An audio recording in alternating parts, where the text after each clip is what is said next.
हिंदुस्थानाचा आराध्य दैवत राजे छत्रपती शिवाजी महाराज, भारतीय घटनेचे घटनाकार डॉक्टर बाबासाहेब आंबेडकर यांच्या स्मृतीस अभिवादन करून आजच्या या रावेर लोकसभा आणि जळगाव लोकसभेच्या उमेदवारांच्या उमेदवारी अर्ज भरण्यासाठी उपस्थित असलेले आमचे नेते, या राज्याचे उपमुख्यमंत्री आदरणीय देवेंद्र भाऊ, आपल्या सगळ्यांचे लाडके नेते आदरणीय गिरीश भाऊ महाजन, दुसरे आमचे मंत्री महोदय आदरणीय अनिल दादा, उद्याच्या होणाऱ्या भावी खासदार रक्षाताई खडसे, स्मिताताई वाघ, सगळे सन्माननीय आमदार महोदय, सगळ्या पक्षाचे सगळे जिल्हाध्यक्ष, समोर बसलेल्या सगळ्या माझ्या बंधू भगिनींनो आणि चोरून ऐकणाऱ्या माझ्या बांधवांनो, माझ्या पूर्वीच्या वक्त्यांनी या जिल्ह्याची ख्याती सांगितली की हा जिल्हा बहिणाबाईचा जिल्हा आहे. अरे संसार संसार जसा तवा चुल्यावर आधी हाताने चटके बस मिळते भाकर.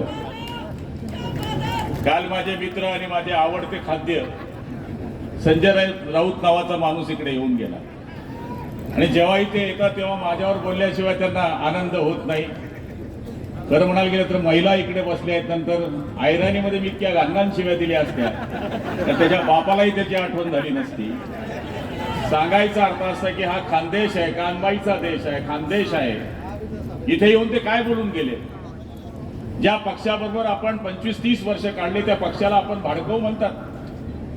ही तुमची संस्कृती आहे. हे वंदनीय शिवसेना प्रमुखांनी आम्हाला शिकवलंय. गुलाबराव पाटील आणि 4 टकले चालले गेले, त्यांना माहिती नाही 4 लोक काय काम करतात. चिमनाबान ते 4 जण गेले. मग देवेंद्र भाऊंचा फोन आला, हे 4 खांदे झाले आणि मी आग्या झाला. मागून गिरीश भाऊन चिल्लर टाकली, राम बोलो भाई राम, बजा दिया काम. आणि मोदीजींवर टीका करण्याची यांची लायकी नाही आहे. मी त्यांना आज आवाहन करतोय आमच्या नेत्यांच्या समोर, देवेंद्रजींच्या समोर, की विधानसभेची निवडणूक अजून 6 महिन्यावर आहे. खरं राजाराम राऊतची औलाद असेल, जळगाव ग्रामीण मध्ये उभा राहून दाखव. 4ही मुंड्या चीप करून तुला जर आडवा केला नाही तर माझ्या बापाचं नाव लावणार नाही. आमच्या मत घ्यायची, आमच्या मतावर खासदार व्हायचं चोट्यातून आणि आमच्यावर टीका करायची. अरे थोडीशी लायकी असेल, थोडी लाज असेल, थोडासा खार असेल तर राजीनामा दे.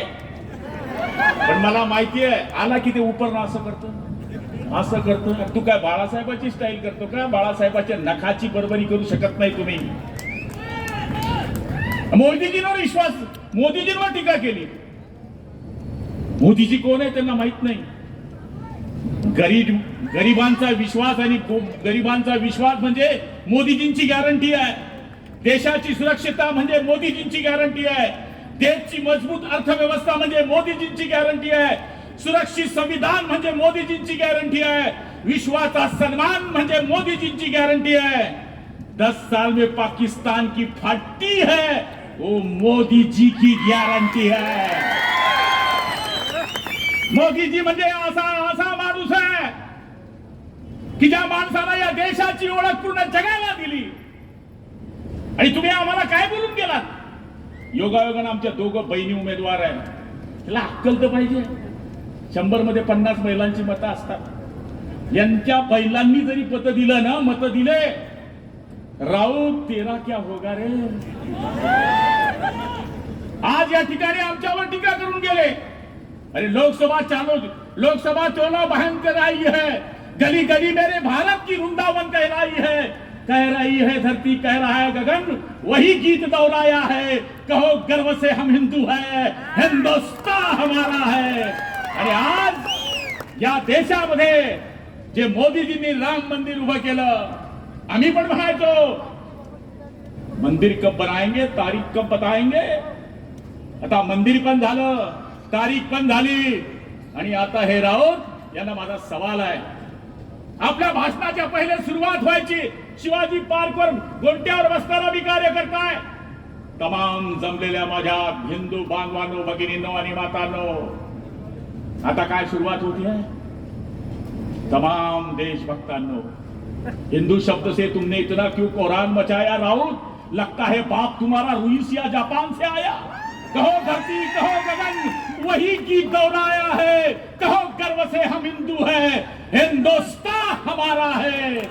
आणि ही लढाई रक्षाताईची लढाई नाही आहे, ही लढाई स्मिताताईची लढाई नाही आहे. हे 544 जे उमेदवार उभे आहे ना, हे नावाला उभे आहे. 544 ठिकाणी आपले उमेदवार आहे नरेंद्रजी दामोदर मोदी.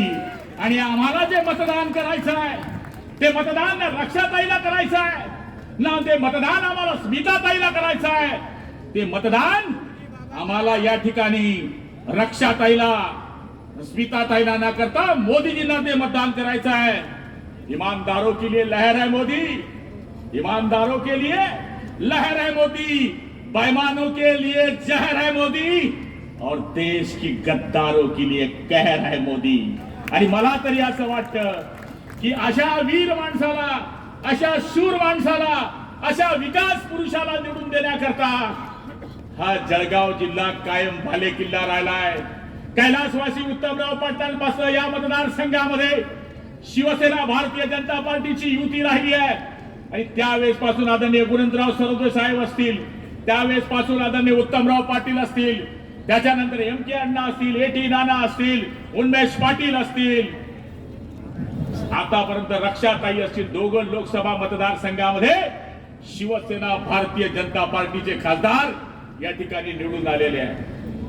अर्धी राष्ट्रवादी आता आणखी आपल्याबरोबर आलेली आहे. त्यामुळे आम्हाला चिंता करण्याची गरज नाही आहे. अनिल दादा, तुमच्या जिल्ह्यामध्ये तुम्ही इतके नशिबान आहे. आम्हाला मंत्री व्हायला देवेंद्र भाऊंना 2.5 वर्ष आम्हाला रावण्या करायला लागल्या. करा ना भाऊ, करा ना भाऊ, करा ना भाऊ. तुम्ही तो 3.5 वर्षामध्ये असा पिक्चर लावला का डायरेक्ट कॅबिनेट. आणि आता तुमच्या अंबनेरचे रास मला चेक करावं लागेल मंगळ ग्रहावर जाऊन. मंत्री बी तुम्ही आणि खासदार बी तुमचा. लक्ष ठेव जा, बाजूला मीच राहतो. बरंगावरून जावं लागते तुम्हाला. रक्षाताई नाथा बापू बी समजालो. आणि मला तरी असं वाटतं की आमच्या या दोघं भगिनी उभ्या आहेत. या दोघं भगिनींच्या मागे शिवसेनेची ताकद आहे, भाजपची ताकद आहे, राष्ट्रवादीची आहे, रासपची आहे, आमच्या RPIची ताकद आहे, आमचे जोगेंद्र कवाडे साहेबांची ताकद आहे, मनसेची ताकद आहे. या सगळ्या ताकदी एकत्र झाल्यामुळे आम्ही पण काल परवापर्यंत शांत होतो. पण नाक खाजे आणि नकटी खिजे तो धंदा आहे ना. तसं ते राऊत नावाचं एक चोट्ट येऊन गेलं. काल आम्हाला ते जागा करून गेलं. नाही तर एवढी गर्दी आम्ही साहेब जमवणारच नव्हतो. काय एवढं ऊन आहे, काय लोकांना बोलवावं. इतके आले होते ना यांच्या मायबापांना, यांना पोट्ट्यांना बी जरी मतदान करून दिलं तर आमच्या 2 सीट आजच विजयी झालेल्या आहेत. त्यामुळे सरफरोशों की तमन्ना अब हमारे दिल में है, देखना है जोश बाजू कातिल में कितना है. आणि मला तरी असं वाटतं की दम लगाओ, असा दम लावा की हे 4 मुंड्या जीत झाले पाहिजे. वक्त बहुत कम है, जितना दम है उतना दम लगा दो. थोड़ा सा मैं तुमको जगाता हूं, थोडा तुम जगा दो.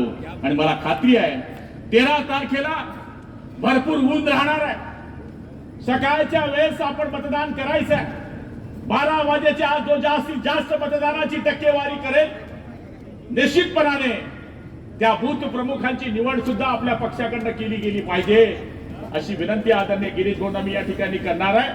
आता स्पर्धा लावा, तुमच्या दामनेरची लावा, तुमच्या 40गावची लावा, आमच्या जळगाव ग्रामीणची लावा, पाचोऱ्याची लावा, 40 गावाची लावा, राजू मामाची लावा. मामांचं तर ठीक आहे, नवरी बी चालतो, नवरदेव बी चालतो. इकडून वाटला तरी मामा, तिकडून वाटला तरी मामा. त्यामुळे लावा पाहिजे. कोणत्या मतदारसंघामध्ये कोणत्या बूथवर जास्त मतदान आमचा कार्यकर्ता काढतो, असा उत्कृष्ट बूथ प्रमुख म्हणून त्याचा आपण या ठिकाणी पारितोषिक दिलं पाहिजे, असं मला या ठिकाणी वाटतं. आणि मला खात्री आहे की आपण सगळेजण या सुंदर अशा विश्वाच्या कार्यकर्ता सगळेजण आपण या ठिकाणी एक व्हाल कि कोटि कोटि हिंदुस्तानियों का दौर उठाकर मांगेंगे, सौगंध छत्रपति की खाते हैं कि भगवा ध्वज लहराएंगे. जिस धरती पर जन्म लिया है छत्रपति ने, उसे हम अपनी मां कहलाएंगे. अगर उठे उस धरती पर किसका भी हाथ, तो उसके हाथ काट दिए जाएंगे. सौगंध छत्रपति की खाते हैं कि भगवा ध्वज लहराएंगे. कोई कहते हैं कश्मीर की बात, कोई कहते हैं वजीर आजम की बात। हम उनको यह बता देंगे, कश्मीर तो छोड़ दो मेरे भाई, तुम हिंदुस्तान की मट्टी भी ना ले पाओगे। अगर भूल गए हो हिंदुस्तान पाकिस्तान जंग की बात, अब्दुल हमीद भी थे हमारे साथ। हम उनको यह याद दिला देंगे, सौगंध छत्रपती की खाते है की भगवा ध्वज लहराएंगे। आज आमच्यावरती बरीच टीका करून गेले आहे, पण साहेब लोकांची खरं धन्यवाद दिले पाहिजे। मी 8:30 ते 9च्या दरम्यान बाळदीवरून एक लग्न करून 10:30 वाजता ज्यावेळेस गोविंद हॉटेल पाशी गेलो, तेव्हा 40 गावचे आप्पा, 40 गावचे कार्यकर्त्यांना मी विचारलं तुम्ही किती वाजता निघाले? आई शपथ ते लोक 8:30 वाजेपासून निघाले, 8:30 वाजेपासून। असे लोक त्यांच्या पालखीमध्ये नाहीये। रोजगार हमी अर्धी तुनी आणि अर्धी मनी। आपले कार्यकर्ते कसे रोजगार हमी पुनी आणि पुरी मनी। त्याच्यामुळं मला खात्री आहे की आपण 13 तारखेला दणदणीत जिथं कमाल दिसेल, बाकी कुछ विचार करने का नहीं है। आपल्याला मोदीजींना पंतप्रधान करायचं आहे, जळगाव लोकसभा आणि रावेर लोकसभा मधून मोदीजींना निवडून द्यायचं आहे। आणि त्या मोदीजींना निवडून देण्याकरता आपल्या सगळ्यांना आई जगदंबा उदंड आयुष्य देव, बलदंड शक्ती देव। 13 तारखेला तुम्ही कमळाचं बटन दाबो आणि समोरचा सत्यानाश हो। जय हिंद, जय महाराष्ट्र। यानंतर